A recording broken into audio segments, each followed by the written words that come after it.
Muita calma nessa hora, muita hora nessa calma. Eu sou Felipe Barbosa, um escritor apaixonado por fantasia, horror e mitologia. E esse é o Surto Coletivo, o quadro que vocês já conhecem, onde vocês mandam seus surtos e eu trago um convidado para surtar sobre os surtos de vocês. A convidada de hoje, não posso nem mais chamá-la de convidada, né? Que ela já é uma das presenças etéreas aqui do canal, está aqui em vários vídeos, que é a Mia Moser do Clube dos Excêntricos. Sempre um prazer recebê-la aqui. Mia, por favor, se presente para quem ainda não te conhece. Para quem ainda não me conhece, eu tenho um quarto lá na casa do Felipe da Mari. Eu sou a Mia, do Clube dos Excêntricos. Vocês que não conhecem o clube, eu já não sei mais dizer do que a gente fala, mas a gente fala de coisa maluca, coisa doida, teorias. Então, se você gosta do que o Felipe fala, é provável que também você possa gostar do que eu falo. Isso aí. E da mesma forma, se você veio do Clube dos Excêntricos pra cá, também acho que você vai gostar do conteúdo, apesar que eu saio em desvantagem, porque não posso falar que eu tenho o charme que a Mia tem, mas prometo tentar. Lembrando que o link do Clube dos Excêntricos vai estar aqui na descrição, assim como as redes sociais da Mia.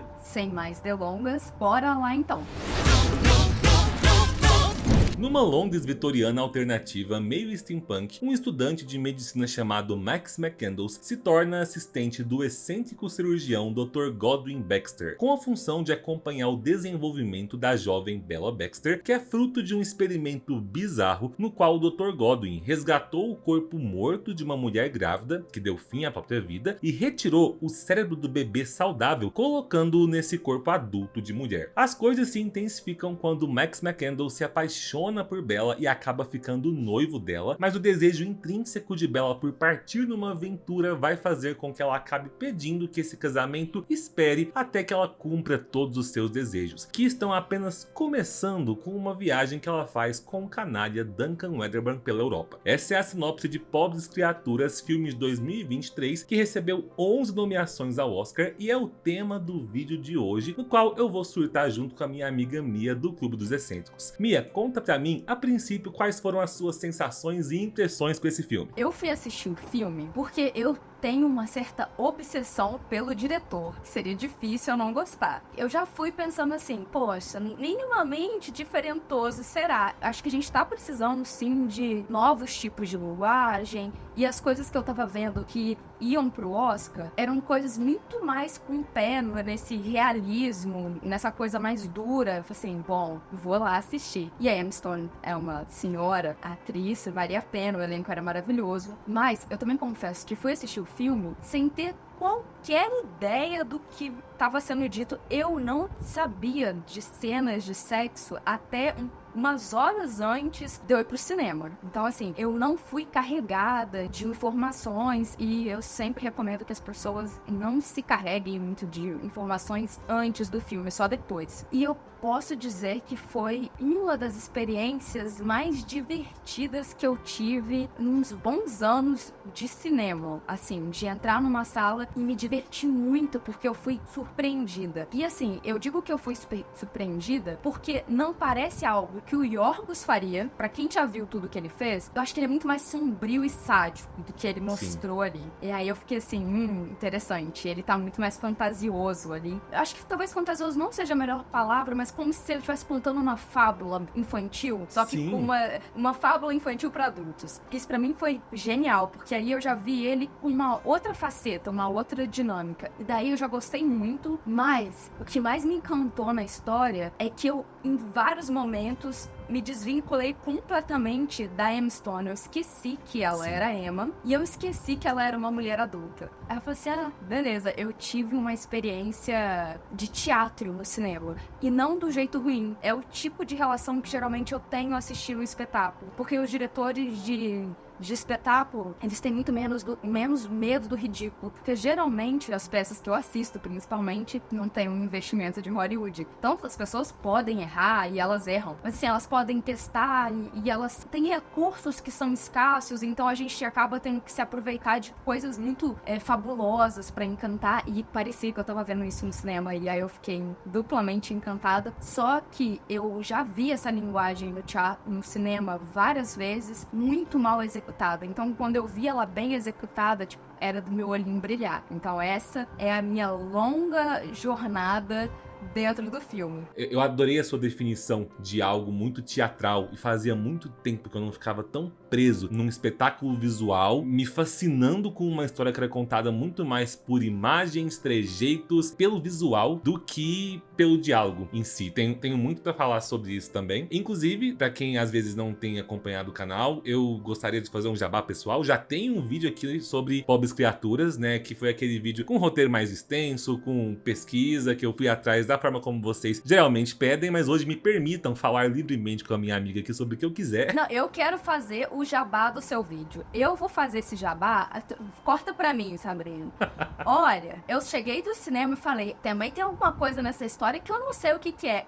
Quem tinha lançado o vídeo, sim, ele, meu amigo Felipe Barbosa. Aí eu fui assistir, logo tive respostas que complementaram a minha experiência, que eu falei assim, e então era isso que tava ali, que tava faltando, que eu não tinha sacado. Então, gente, não antes de assistirem o filme, mas depois de assistirem o filme, por favor, Importante. assistam o vídeo do meu amigo, no mínimo pelo roteiro vocês precisam assistir, porque tem um livro inteiro dentro daquele roteiro, então façam um favor. Sim, e Mia sabe como que a gente se dedica pra roteiro, né, minha amiga? A gente Mas sofre. é isso aí. Vamos pros comentários dos inscritos antes que a gente comece a chorar. Mas é importante aqui lembrar que nós teremos spoilers, então assistam aí por sua conta e risco, caso não tenham assistido o filme ainda. Vamos então para o primeiro comentário. Mia, você pode ler por obséquio? Adorei o filme, já virou favorito. A única falha foi não explorar outra área muito importante no desenvolvimento da mulher, que é a menstruação. Acredito que isso se dá pelo diretor ser homem. Me diga, Felipe, sobre esse tema da menstruação, porque foi a primeira coisa que eu falei com você, que eu vi no seu vídeo, que eu fiquei... era isso. Bom, eu vou dar minhas considerações, até porque eu acredito que Mia, por motivos óbvios, tem muito mais a dizer sobre menstruação do que eu. Gente, eu amo esse filme, eu quero defendê-lo com unhas e dentes, e farei isso em boa parte desse vídeo. Dito isso, eu acho que esse talvez seja o único momento do vídeo em que eu vou apontar defeitos que me incomodaram no filme. Só que são defeitos de um ponto de vista bem pessoal, porque eu sempre gosto de ressaltar. Eu não sou crítico de cinema no sentido de alguém que estudou técnicas de cinema para isso. Minha área é a escrita, por isso eu sempre foco em roteiro. Então eu sou o tipo de pessoa que o Denis Villeneuve lá, que é o diretor de Duna, né, que criticou o uso em excesso de diálogos no cinema. Eu sou o tipo de pessoa que ele detesta, porque eu vou assistir o filme, eu foco no quê? No roteiro. É por isso que escritores muitas vezes são rechaçados por Hollywood, porque escritor muitas vezes não sabe ser roteirista. Dito tudo isso, eu acho incrível que o filme saiba contar a história tão belamente, se utilizando, como eu disse aqui no início, do visual que impacta, de sentimentos dos personagens que são entregues apenas pela atuação, principalmente da Emma Stone. A Emma Stone consegue entregar diálogos imensos sem a necessidade dos diálogos imensos, apenas nos trejeitos dela. Porém, eu sinto falta de muitas coisas no roteiro do filme. Sinto falta de falas que poderiam ser pontuais e que poderiam agregar muito no sentido de provocar algumas reflexões a mais em quem tá assistindo. Além de estar fazendo algo que vai contra o que muitos cineastas prezam, né? Que o cineasta, que é cineasta, ele preza essa ideia de você conseguir passar a mensagem sem um diálogo. Então, além de estar indo contra essa ideia, eu ainda estou sendo chato que vai fazer comparações assim. Mas eu achava que podia ter isso no roteiro porque no livro. Então assim, estou sendo chato, posso ser cancelado 2 vezes só por essa minha fala aqui. Mas o que é a questão? Existem temáticas que o livro trabalha muito bem e que o filme optou por manter no subtexto do subtexto e tirar diálogos inteiros completamente de cena. Fez toda essa volta para falar de uma pergunta da menstruação, né? Mas onde chegamos? Existe uma fala inteira no livro só para explicar essa questão da menstruação da Bella. E é uma explicação tão excelente, sabe? Se eu não me engano, eu acho que eu li essa explicação no outro vídeo, porque você comentou comigo, Sim, né, Mia? essa é porque assim, na hora que você falou isso, parecia que assim, eu não sabia o que tava faltando no Sim. filme. E na hora que você fala essa parte, faz assim... Nossa, gente, era só ter colocado essa fala, não precisava ter mostrado nada, era só ter falado isso que mudava tudo. Sim, e na verdade é assim, essa fala especificamente do Dr. Godwin, ele explica que a menstruação nunca foi algo, eu não vou lembrar as palavras exatas, mas nunca foi algo tão grande para a Bella, justamente porque ela já estava menstruada desde o primeiro dia em que ela nasceu, entre aspas. Então ela nunca aprendeu a sentir nojo da sua menstruação, ela nunca aprendeu a sentir que aquilo lá deveria ser algo a ser tratado como tabu, assim como ela não tinha tabu com a masturbação. A questão da masturbação aí sim é bem retratada visualmente no filme. E aí vão existir vários momentos no filme em que eu sinto tanta falta de falas do livro. Por exemplo, a gente vai falar mais tarde aqui da questão do sexo. Existe uma comparação sutilmente em uma fala no livro da questão do ato sexual com a forma como os gregos concebiam que o ato sexual era uma forma de aprendizado. Quando o livro traz essa fala também do Dr. Godwin, você consegue compreender muito bem que a Bella tá reproduzindo esse pensamento dos gregos. Os gregos achavam que fazer sexo era uma forma de aprendizado. E a Bella, quando ela vai se prostituir, ela entende a mesma coisa, que a cada relação sexual ela pode aprender, só que é um ato que ela tá reproduzindo o que os gregos faziam de forma disruptiva, porque pros gregos era só pros homens. Ela é uma mulher querendo fazer algo que só os homens faziam na Grécia Antiga. Só que, por termos a lacuna dessa fala, né, que não vai do livro pro filme, também acho que essa comparação que é tão rica acaba não indo pro filme. Talvez ele tenha tomado essa decisão para não tornar os assuntos da infância dela tão complexos. Porque ele já fala da primeira masturbação dela. Não dá pra dizer que não tem uma sensibilidade dele enorme, porque ele sendo homem, e a gente vai ter muito que falar sobre a participação da Emma Stone nesse filme, mas assim, ele sendo homem, fez uma cena de primeira masturbação, estou dizendo com a menina, que é muito real, porque não envolve nem mão, necessariamente. É uma coisa muito primitiva, porque na cena anterior, ela é colocada na cama e o peitinho dela aparece. Na próxima, ela já tá espremendo as perninhas e aí ela tá se masturbando sem nem sacar o que tá fazendo. Então eu acho que tem uma sutileza muito grande e eu penso que essa parte da sexualidade dela no primeiro ato, porque ela é muito neném no primeiro ato, eu acho que ele não quis tornar muito complexo de cara. E depois ele vai em tudo. Eu acho que não custaria nada fazer a cena da menstruação, mas imagino também que ele tenha tido um bom motivo pra não colocar. Mas, aí é uma opinião minha, que o livro ter falado sobre enriquece muito mais a personagem. E talvez o filme tivesse falado sobre, também enriqueceria. Vou trazer aqui o comentário da Sarah Real. Ela disse: achei muito interessante como naquela cena em que eles estão no barco, o personagem do Mark Ruffalo tira de forma agressiva o livro da personagem da Emma Stone, a Bella, dizendo que a mesma está perdendo seu jeito infantil de falar ou algo assim. Agora não lembro ao certo. E aí a senhora alcança outro livro para a Bella. O homem, não gostando da Bella perdendo sua inocência, falando direito, adquirindo conhecimento, me lembrou a frase do Gaston em A Bela e a Fera, onde ele diz que mulheres não devem ler, pois começam a criar ideias. E aí a figura da mulher mais velha, experiente, mais segura de si, oferecendo um livro, como quem oferece conhecimento e libertação. Achei muito bom. Eu nem sei o quão intencionalmente genial foi o comentário da Sarah, se ela tinha intenção ou não de fazer essa comparação certeira com A Bela e a Fera, porque é uma das curiosidades do livro também, que o nome da Bella, assim, fica subentendido que o Godwin batizou ela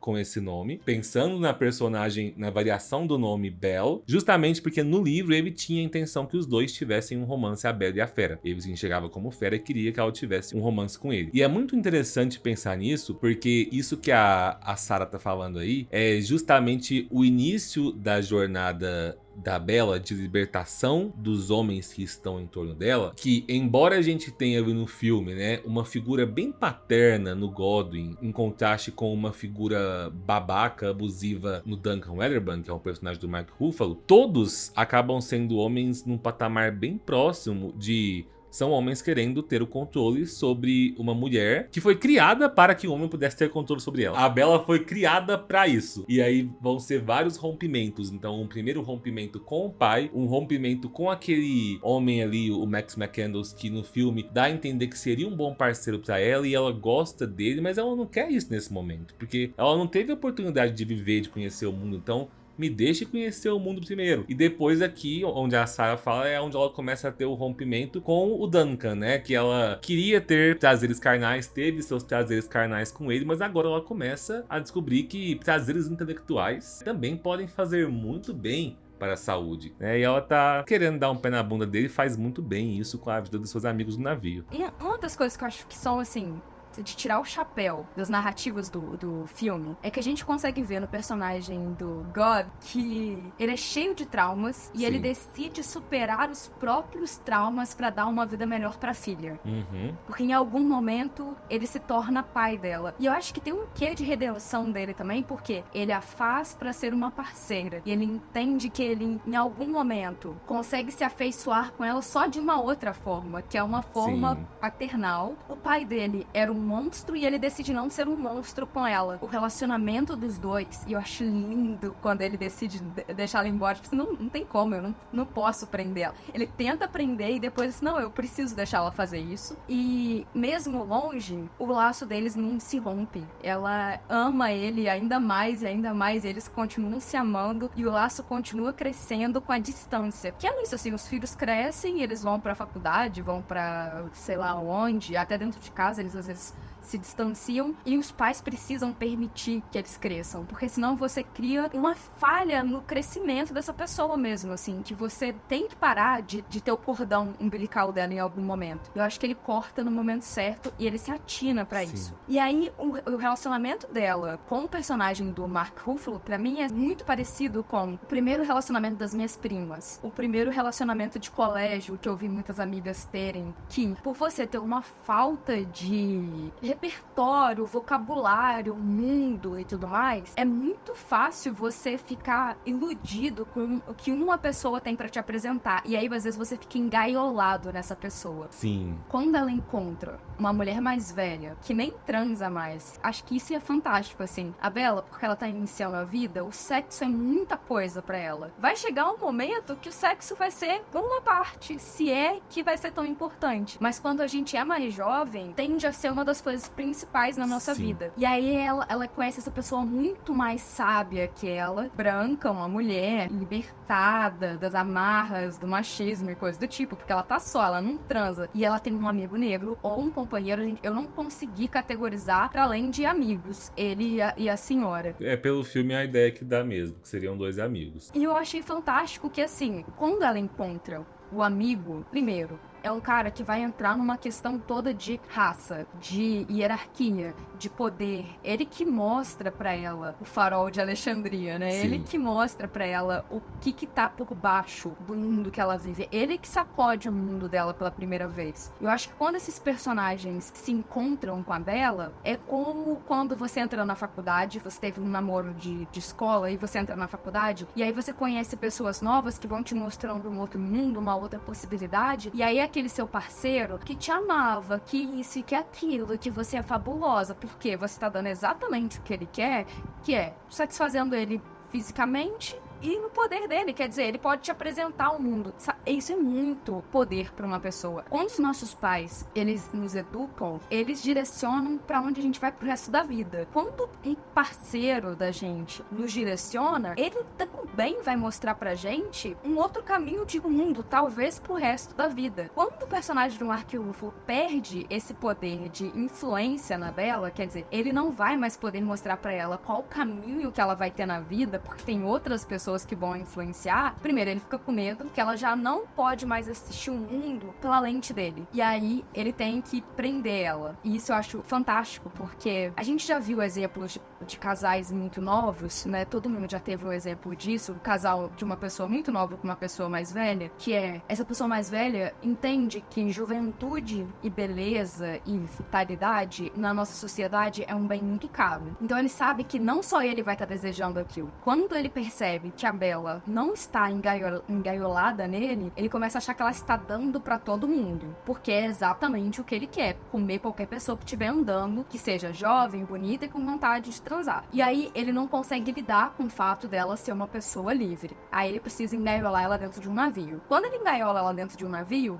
ele descobre que nesse lugar ela está ganhando conhecimento, quer dizer, ele está entendendo a contragosto que não tem como engaiolar a Bella, porque ela teve uma educação libertadora. Então eu acho que, assim, o papel do God é tão importante na vida dela, porque ele dá uma base de educação pra ela que não deixa que o personagem do Mark Ruffalo a domine. Ela tá sempre pronta pra conhecer, tá sempre pronta pra ver o mundo, pra querer buscar coisas. Eu não sei, assim, essa é a parte que eu quero chorar e morrer quando eu vejo no filme, que é tipo, meu Deus, eles conseguiram explicar um relacionamento abusivo de adolescente. Tudo que... Quando seu filho, sua filha estiverem namorando uma pessoa tóxica, mais velha, que tá querendo manipular eles, mostra esse filme, gente. E sim, livros libertam, dá uma literatura bacana pra essa criança, manda ela fazer outra coisa, porque realmente, assim, quando o seu mundo é só transar, talvez qualquer relacionamento seja bom. Quando o seu mundo vira uma variedade de coisas, aí precisa de alguém que também tem uma variedade de coisas no próprio mundo pra te complementar. E aí você vai entender também que não basta uma pessoa só. E tudo que ele queria é ser uma pessoa só pra Bella. Sim. É levar ela pra fora, manter ela dentro do mundo dele. E aí ele descobre que não, a Bella é uma pessoa de muitas pessoas. Perfeito. Vamos para um ponto agora que a gente vai ler 2 comentários. Um comentário contra o outro. @Migi. Esse filme pesado, ultrapassado e desnecessário. É uma metáfora romantizada e desconfortável para abuso infantil ou de pessoas com necessidades especiais ou mentalmente incapaz, inclusive pela família.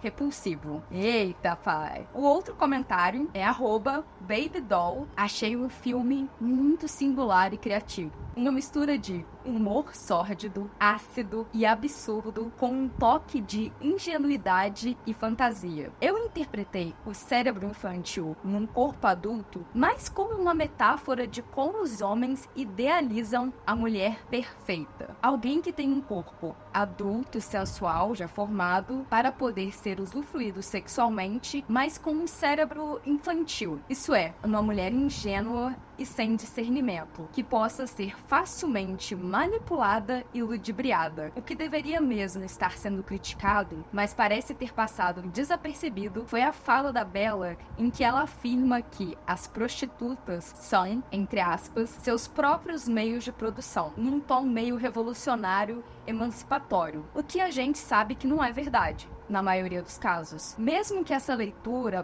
/interpretação sobre abuso sexual infantil /abuso de incapaz seja válida, as pessoas deveriam entender que as coisas presentes no filme não são necessariamente uma apologia ou uma romantização. Muitas vezes ela é o oposto, mas a arte não tem a obrigação de ter uma linguagem educativa de cartilha. Esse final do comentário dela é cirúrgico, né? Aí essa aqui eu vou estar incendiária. Eu já tô nervosa. Vai lá. A gente tem direito de fazer qualquer tipo de leitura, todos os tipos de filmes, não. Mas, mano, pra você ser categórico que uma coisa é sobre aquilo, principalmente quando a gente tá falando de metáfora, de fantasia, que a gente tá falando de fábula, que a gente tá num filme que é claramente uma sátira, um absurdo, eu acho que é muito ingênuo. Principalmente, eu acho que é muito ingênuo. Acho que é muito fácil dizer que esse filme é sobre abuso sexual infantil ou de pessoas que têm algum tipo de incapacidade de discernimento do que tá acontecendo. Eu acho que pra gente falar tanto desse filme, mas também dessas temáticas, a gente tem que dizer que esse filme, ele tem a produção executiva também da Emma Stone. Quando a gente fala de um filme escrito e dirigido por um homem, é muito mais fácil a gente pensar isso, porque o mundo que a gente vive ele é terrível e tudo mais, mas também tem que lembrar que tiveram muitas mulheres envolvidas e a atriz principal também é a diretora executiva e ela não deixaria que a imagem dela fosse vinculada a alguma coisa tão terrível de graça. Ela fez uma entrevista com a Olivia Colman e nessa entrevista ela fala sobre como ela se sentiu apagada quando ela viu essas críticas dizendo que o filme era uma visão masculina, porque ela falou, gente, eu enquanto produtora executiva tenho voz ativa no filme, em como essa história é contada e como eu quero contar também. É muito forte você ver a própria Emma Stone falando isso com todas as palavras. Não é uma tirada ignorante, gente, é uma pergunta válida. Eu não sei se vocês sabem qual é o papel de um produtor executivo. E aí, vou explicar, não sendo uma forma otária, mas simplesmente para elucidar esse ponto. O produtor executivo é a pessoa que chama o apoio financeiro pro filme, ele é responsável pela grana que vai entrar no filme, tanto por doações, conversando com estúdios e às vezes pelo próprio dinheiro. E muitas das vezes o produtor executivo, ele também é responsável pela contratação de atores, principalmente cargos mais altos. É interessante dizer que o produtor executivo é um dos donos do filme, entre aspas. Ele é uma das pessoas que pode dizer para que lado esse filme vai andar, que atriz vai colocar, e tipo, o patamar que ela tá, que é uma atriz de Oscar, vai colocar isso em jogo pra fazer um filme que faz apologia a abuso sexual infantil. Sim. Aí a gente tem que, né, dar um pouco de credibilidade também pra ela. Com todo respeito ao querido ou querida Miss G, você tem o direito de achar o filme repulsivo, até porque não é um filme que tem intenção de ser confortável, pelo contrário. Mas eu acho que o comentário da Baby Doll traz uma pontuação muito certeira quando ela vem e fala que essa é a forma como uma mulher perfeita seria vista na era vitoriana. Ó o chato do livro vindo aqui de novo. Essa fala tá explícita lá no livro. No livro, quando o Dr. Godwin cria a Bella, Max McCandles vira pra ele e fala: Doutor, você criou a mulher que os homens sempre quiseram. Ele fala exatamente isso. Uma mulher com a mente inocente de uma criança, mas com o corpo voluptuoso e maduro. Então, assim, isso está intencionalmente ali no livro, justamente pra, se o leitor do livro ou o espectador do filme em algum momento for induzido a essa ideia de abuso, é também lembrar que de forma alguma é uma romantização, mas é mostrar que na época, no contexto em que o filme tá acontecendo, um relacionamento abusivo, igual a gente citou aqui, relacionamentos que nossas avós podem ter vivido, onde uma mulher muito mais nova começava um relacionamento com um homem bem mais velho, com um homem que já tinha experiência sexual. Eram abusos que aconteciam, não precisava ter um cérebro de bebê dentro de um corpo adulto para que isso acontecesse. Então, assim, na vida real, uma mulher de 19, 20 anos na era vitoriana seria tão inocente quanto a Bella. Mas o ponto principal, que eu acho que a Mia já colocou muito bem ali, acho que pra mim é uma questão de esvaziamento de pauta, que é algo que me preocupa muito nas redes sociais hoje em dia. Se você já assistiu mais de 2 vídeos em que eu e Mia aparecemos juntos ou separados, você sabe muito bem quais são nossas tendências políticas. Meu Deus, política se mistura com cinema! Oh, não me diga! Não me diga, não me diga! Política se mistura até com a descarga que você dá no banheiro. Exato. Então, vocês sabem, enquanto eu e Mia valorizamos causas sociais importantíssimas de várias minorias que merecem ser reconhecidas cada vez mais, e muito me preocupa o quanto determinadas bolhas do Twitter às vezes caem nesse esvaziamento de pauta com ideias tipo essa, querer problematizar e levantar a ideia de abuso infantil num filme como esse. É muito importante lembrar, estamos falando de uma fantasia. Mas fantasia faz alegoria com a realidade? Sempre faz. Porém, é muito diferente você querer pegar uma fantasia, que é um gênero que te permite imergir nessas hipóteses surrealistas, onde você pode fazer conexões com o mundo real, do que você pegar aquela cena e entender que o filme está literalmente te dizendo que aquela hipótese num cenário real seria aceitável. Vou dar um exemplo para entender. Você assiste um filme de romance com vampiros, um vampiro e uma humana, e aí você vai problematizar porque seria pedofilia, porque o vampiro tem centenas de anos e a humana acabou de fazer ali os seus 18. Gente, não é assim que a fantasia funciona, sabe? A fantasia não está ali para você tratá-la de uma forma lógica, racional. Ainda mais num filme como esse, que tá o tempo todo, como a gente disse, usando a linguagem do absurdo. Se você assiste o filme e você entende que ele tá fazendo apologia a abuso infantil, provavelmente você deve ter assistido o final do filme, em que ela troca o cérebro do ex-marido da Victoria pelo cérebro do bode, e você deve ter achado que o filme tava defendendo experimento genético em animal e homicídio de ex-marido. Porque é esse... Então, você deve ter achado que quando ela falou quero socar um bebê, o filme estava defendendo o espancamento de bebês. E desculpa, mas parece tão óbvio. Tudo bem, eu sei que não é.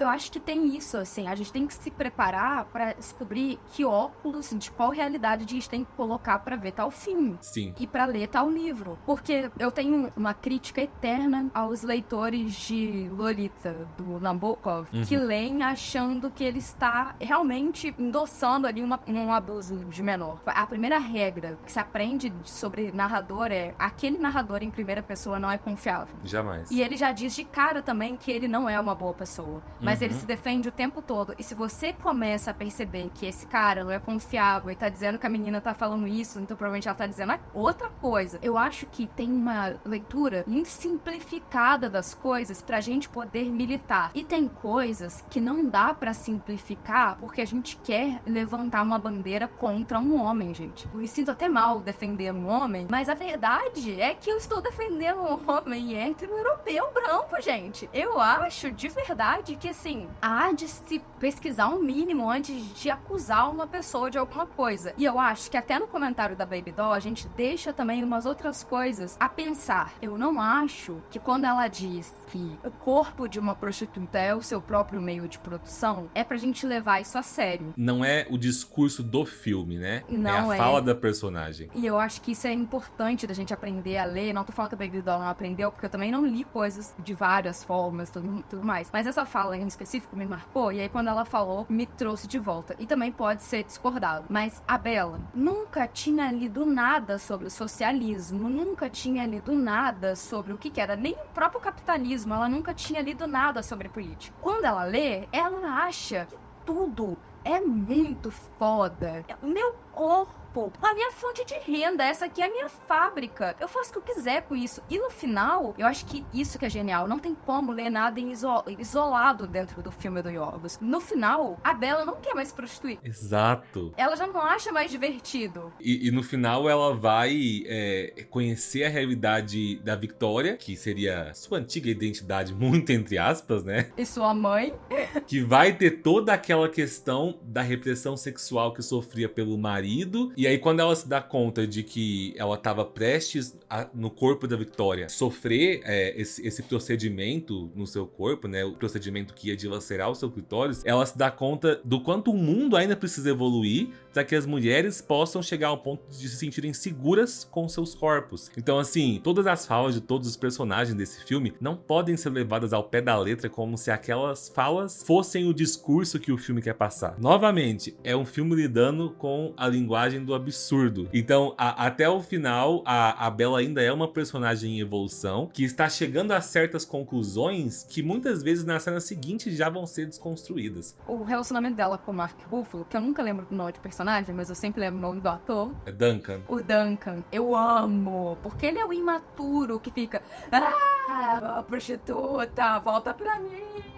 E ele é o cara, o homem minúsculo. Já o marido da Victoria, ele é o homem mal, cruel, que pra prender ela, ele vai machucar, né? Então, assim, é um outro nível de violência que ela sofre, e aí eu acho que quebra total ela, assim, dessa... E eu acho que o filme quebra também ali. Ele deixa de ser tão colorido e fantasioso e bonitinho, e ele vai pra um negócio muito mais sombrio, que eu acho ótimo. Mas que ela vê a crueldade do mundo, e isso eu acho maravilhoso, que ela não vê a crueldade do mundo necessariamente quando ela tá se prostituindo. Ela vê quando o homem faz uma maldade pra ela. E escolhem não fazer nenhuma cena de estupro com ela na prostituição. E, tipo, é desagradável, é ruim, mas ela tá ok. E ela tem um distanciamento daquilo. Já com o cara, não. Aquele cara, se ele tivesse transado com ela, ia ser um estupro. E ela teria ficado muito triste. Eu diria que no filme, o roteiro e a direção tem, na verdade, um cuidado com a Bella, como se fosse uma proteção por entenderem que ela tem o cérebro infantil.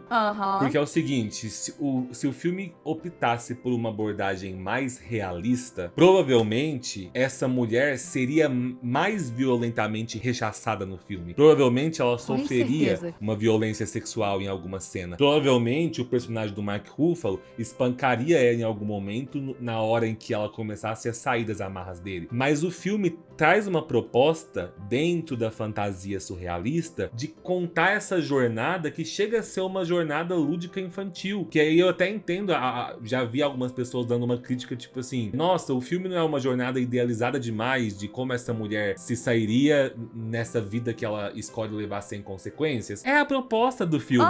E é uma forma de fazer o filme. É uma forma de fazer o filme. É por isso que eu não consigo de verdade engolir a ideia do desrespeito ou abuso ou ou seja o que for, com essa parte infantil que em teoria faria parte da Bella. Porque eu vejo, na verdade, uma proteção muito grande do roteiro, da direção, em torno desse aspecto que compõe a personagem. Amigo, vou te dar um exemplo que, assim, pra mim foi o que definiu que não era um filme de exploração. Quando o God tá deitado com a Bella e ela fala, dorme aqui, eu falei, ele vai transar com ela. E ela é muito neném. Ela nem descobriu direito, ela não descobriu ainda a sexualidade dela. E ele fala, não, esse cara que poderia ter feito tudo com ela, não faz. Aí eu já fiquei, tá, beleza, o Yorgos não vai ser tão cruel. Quando ele não transou com a Bella, eu já botei na minha cabeça, ele não vai ser tão cruel. Quando ela dá o dinheiro e o Duncan não bate nela, ele não tá sendo cruel, o diretor. Quando o Duncan briga com ela, e aí ele coloca ela dentro da mala e coloca ela no navio, mas ele não estupra ela quando ela faz uma merda ou coisa do tipo, o diretor não está sendo cruel com a personagem.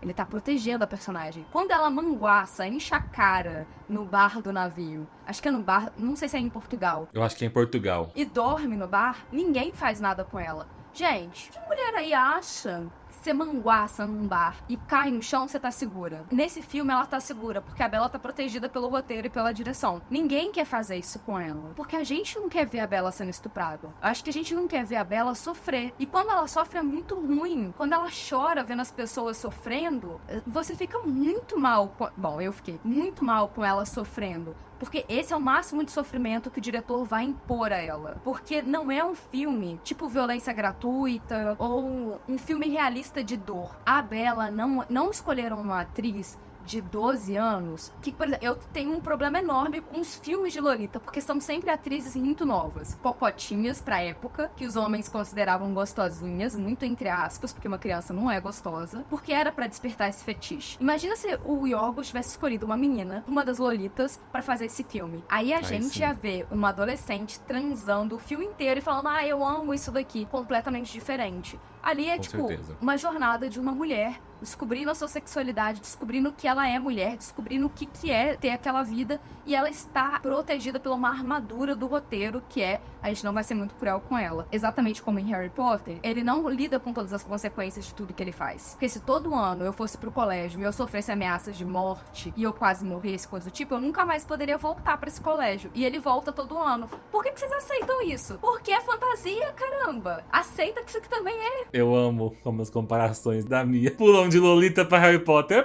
Fez todo sentido. E eu acho que a gente encerra esse ponto talvez com uma coisa que precisa ser deixada bem clara. Eu e Mia estamos conversando sobre o filme. Ao conversar sobre o filme, nós dependemos de palavras do mundo real. Então, ao longo dessa conversa, houve momentos em que nós chamamos a Bella de mulher, houve momentos em que chamamos a Bella de bebê, houve momentos em que chamamos ela de jovem, mas a Bella, ela não é um bebê, a Bella não é uma mulher adulta. A Bella é o quê? Ela é um experimento genético peculiar e surreal, num filme peculiar e surreal, que o tempo todo, inclusive, tá brincando com falas que são moralmente incorretas, porque isso faz parte de uma história surreal. Não é realidade. Então, assim, fiquem em paz. Antes de eu trazer o último comentário da noite, né, só aqueles lembretes de sempre. Se você assistiu o vídeo até aqui é porque você tá gostando. Deixa o seu curtir, se inscreve no canal. E se ainda não é inscrito no Clube dos Excêntricos, lembrando que o link vai estar aqui na descrição, assim como as redes sociais da Mia. E o comentário é da Fifi FR. Enquanto mulher que se preocupa com as histórias que são contadas hoje em dia sobre nossa libertação, saí do filme com um saldo positivo, mas com um incômodo que me fez nos primeiros dias reproduzir o discurso de outras mulheres que vi por aí, dizendo que o filme era uma visão reducionista da libertação feminina por ser a visão de um homem na direção e no roteiro. Porém, assim que o filme saiu para streaming essa semana, tratei de assistir novamente e mudei minhas opiniões. Olha que interessante. Passei a enxergá-lo de forma melhorada, ao ver que o foco que o filme faz na figura masculina é justamente para mostrar a podridão desse mundo dominado por homens, numa época em que Bella seria historicamente tratada como uma mulher anormal. O filme se chama Pobres Criaturas, ou Coitadinhos, como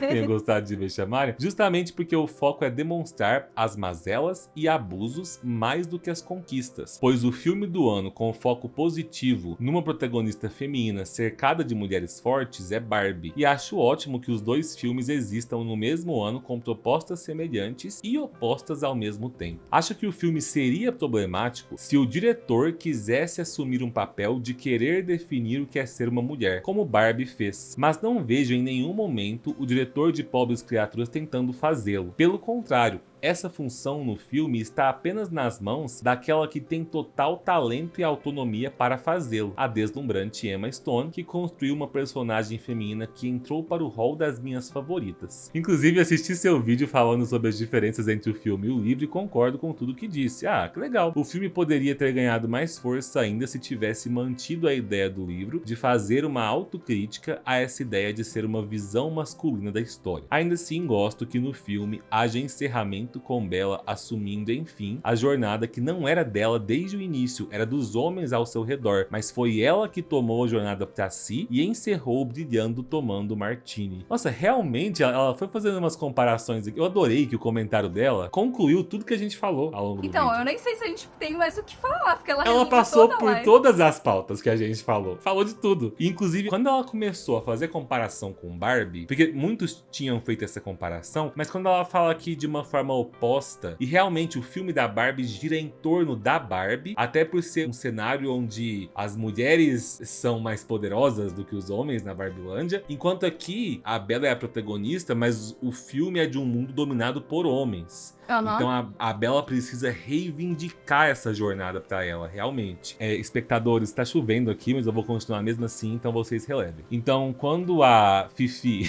diz aqui no comentário dela que ela não sentiu que o Yorgos tentou, que ele não tentou definir o que é ser uma mulher, me remeteu na hora a Mia falando lá no começo do vídeo, por que Yorgos não coloca a cena da menstruação? E aí, enquanto Barbie termina com ela indo pra ginecologista. Muito legal fazer esse paralelo, né? Assim, é tudo muito sintomático e desesperador, porque, olha, eu acho que é muito importante a gente falar sobre um filme, e acho que Pobres Criaturas, coitadinhos, não poderia não estar sendo falado, porque realmente é muito diferente de tudo que foi lançado. Mas a gente polemizou tanto Pobres Criaturas e polemizou muito pouco o Oppenheimer, porque a gente tá tão acostumado a ver coisa, tipo, errada sobre homens, que a gente se interessou muito mais em tentar achar alguma coisa errada em Pobres Criaturas. Duas coisas podem ser comparadas ao mesmo tempo, mas eu tô falando isso porque a sensação que me dá é que o Pobres Criaturas, pra muitas pessoas, virou filme problemático. Sim. É o filme das trepadas da Emma,